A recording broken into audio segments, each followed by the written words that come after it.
makilala ko si Aubrey. Siya ang aming creative director.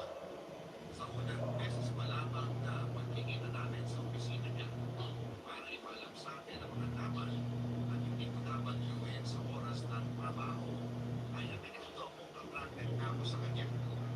Maganda kasi talaga siya mapatuturo. Matapos ang ilong, makinis ang mukha at sintitin ang kanyang mga mata. Dinagdag pa na maganda ang boses niya at maligpinitan ang kanyang katawan. At para mas lalo ninyong ma-imagine na ano siya kagaling, ay malaki ang pagkakawin niya kay Miss Sanya Lopez. Kaya walang lalaki ang hindi hahanga sa unang beses na makita siya. Pero sa kabila ng pagkakasyon ay ang magiging mataray at suglatan niya ang matuturo. Medyo perfectionist siya pagdating sa kanyang trabaho. At sa konting pagkakamali mo lamang ay ipaparamdam niya sa'yo na parang ikaw ang pinaka-bongong empleyado niya sa opisina. Minsan ko na kasing naranasan na masinuman niya ng nagkamali mo sa trabaho. At paglabas mo nga ng opisina niya, naabutan mo ba ang mga kasamahan mo sa trabaho na nagkakakuhaan at nagpumustahan hanggang kailan daw ay ako tatagal bilang production artist ni Aubrey. Makakakita ko kasi ng design para sa sandali niya. Paano ko rin hindi ako masasabi sa trabaho ko. Pero hindi ko napansin na halos isang taon na malabot dito sa kumpanya. Bawat isa sa mga opisina ko rin nalaman sa Aubrey ang gusto ng babae na wala na ako. Hindi babalik ang trabaho lang. Kahit kailan daw kasi ay hindi siya sumama sa kahit anong yan ng mga sampay empleyado. Wala rin siya kahit na sino kung tawag na kaibigan o close man lang sa opisina. Siguro nga kasi ay masyado siyang mataray. Kaya hindi ko na boss na kahit morning pagkakama nila. At isang empleyado ay parang makukuha ang mundo sa galing. Uy, Lily, thank you sa regalo ah. Kailangan talaga nito kasi wala na ako talaga ng mga sapatos sa bahay. You're welcome. O ikaw naman, Dexter. Sino na po yung 6 exchange gift natin?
Dati ay nakakulong lamang siya o magkapon sa opisina niya. Hindi ko siya nakita lumabas para kumuha ng pagkain o inumin. Yeah. Medyo pinaproblema ko tuloy kung paano ko ibibigay sa kanya ang regalo ko at ang ibinigay na pagkain sa akin na para sa kanya. Sa totoo lang, Papa Dudut, Ako di pagbalunan imbakin man mo. Kuna nga may dati amon ti pagbalunan ko lang ko nagsulod ko mo.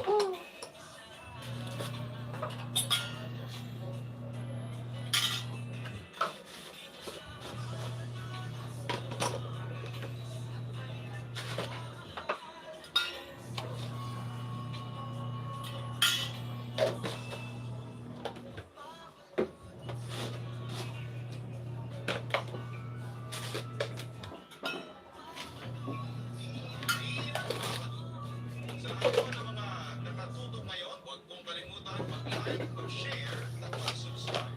Maraming salamat po sa inyong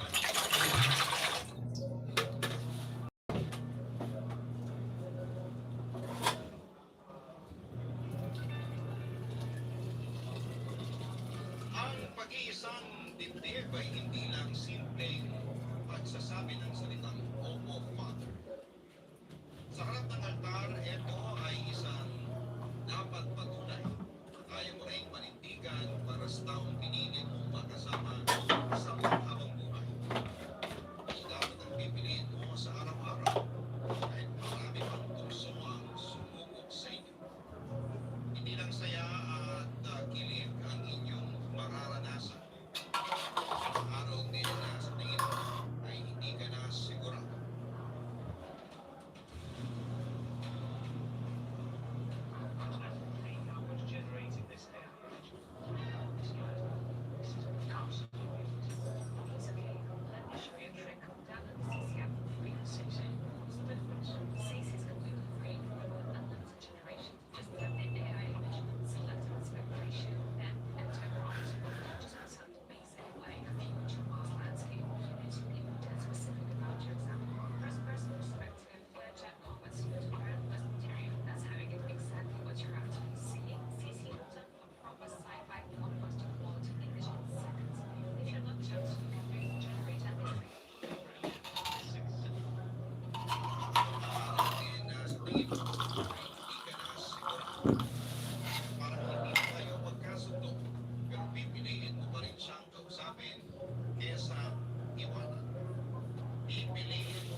Nakapag-adjust na rin po ako sa loob ng 2 taon na pagtatrabaho. Palagi akong sinasama ng amo ko sa labas para masanay sa mga mall o kahit sa mga supermarket. Halos 3 taon din po akong narilbihan sa kanila bago ako nagdesisyong magtrabaho abroad. Namasukan ako bilang domestic helper sa home. At habang nagtatrabaho ako roon, ay nagpapatayo na ako noon ng sarili kong bahay. Sakaling naisipan ko ng magkapamilya, noong panahon yun ay meron na akong nobyo. Security guard siya sa isang kilalang money remittance center sa Pilipinas. Gusto na raw niyang magpakasal kaming dalawa, kaya kinailangan ko ng umuwi. Dahil ko na rin naman ako noon, kaya nagpasyaklamang ako magbukas ng tindahan sa bahay ng para matulungan din nila ako noon. Ikinasal kami ni Edwin at nagsama sa isang bubong. Paano sa lahat ang gumagastos? Lalo na sa kasal namin dahil 2 ang kapatid na pinag-aaral niya. Kaya hindi siya ang parang. Hindi naman yan naging problema sa akin, Papa Dudut.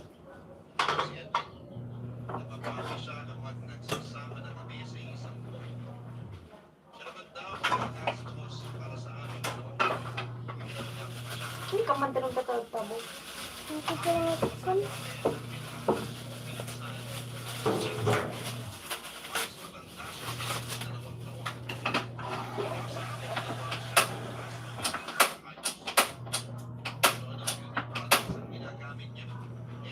Mga kainapoy. At mabuti rin ang kanyang wala. Tulad sa akin na medyo sunod po talaga sa araw. Alam mo, di ka pintitan ni tagputi ko. Mag-edad lang kami. Pero pagdating sa Ay, na. itsura Ayun, at kalinisan sa katawan at sa bahay, hindi na naman ako magpapakabog, papanudo. Gusto lang magkaanak ng asawa. Nakailang subok na rin po kami ni Edwin, papadudod, kaya lang hindi pa talaga para sa amin ang pagkakaroon ng anak. Dahil hindi ako mabuntis-buntis. Sinigyan na nga po ako ng nanay ko na magpa-check up na dahil baka may problema na ako. Ginawa ko naman. Ayaw ko kasi na ako ang maging dahilan. Kaya hindi kami magkaanak ng asawa. Feeling ko kasi noon, ayun ang pinakamagandang regalo na maibibigay ko sa kanya. Kahit magpa-check up na at nakumpirmang hindi naman ako ay wala pa rin nangyari. Hindi pa rin ako nabuntis. Sa pila ng ilang sunog namin, kaya naisipan ko ng kumbinsin si Edwin magpatingin na rin sa doktor para makasigurado kami. Bago yung gawin, muna ang pinsan kong si Sam para hingin ang opinion. Tingin ko ay ayos na kaya kung sasabihin ko ay Edwin naman patingin na rin siya. Tanong-tanungan sa kanya. Pero ganito ang sinagot niya sa akin. Baka maugad ang asawa mo. Baka ang maging dating sa kanya ay iniisip mo na ba siya. Naintindihan ko naman noon ang pinupunto ni Sam. Kaya hindi ko tuloy ang mga. Makalipas ang isang buwan ay hindi naman nagpapasok sa akin si Edwin kung sa kanyang pagkaanak. Kaya naman kahit nagkalaman ako ay pinapuso ko na siya. Mahal mo na. Kasama ang magkagamit. Magtingin kami kaya sa magkasigurado tayo. Ang gustuhan ni Edwin ang sinabi ko nang makapag-isip-isip siya ay sumang-ayon na rin siya sa